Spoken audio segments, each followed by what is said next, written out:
मी पायलेंद्र पाटील इयत्ता 9वी अ ची विद्यार्थी। माझ्या शाळेचे नाव कस्तुरबा माध्यमिक विद्यालय चोपडा।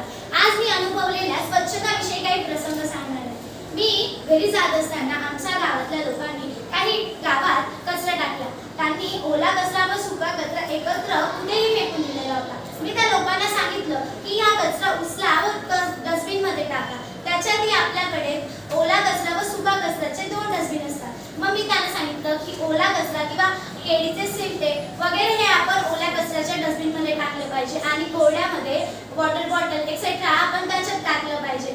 आणि असं आपण स्वच्छता करतो का आपल्या परिसराची, तर आपण त्या परिसराची स्वच्छता केली पाहिजे। बसमध्ये येत असताना काही माणसांनी त्या बसमध्ये थुंकलेलं असतं, हे योग्य नाही, म्हणून आपण त्या बसमध्ये थुंकलं नाही पाहिजे। आपल्या निसर्गाची स्वच्छता राखली पाहिजे। स्वच्छ रहा, निरोगी रहा, मस्त रहा। स्वच्छ भारत सुंदर भारत। जय हिंद, जय महाराष्ट्र।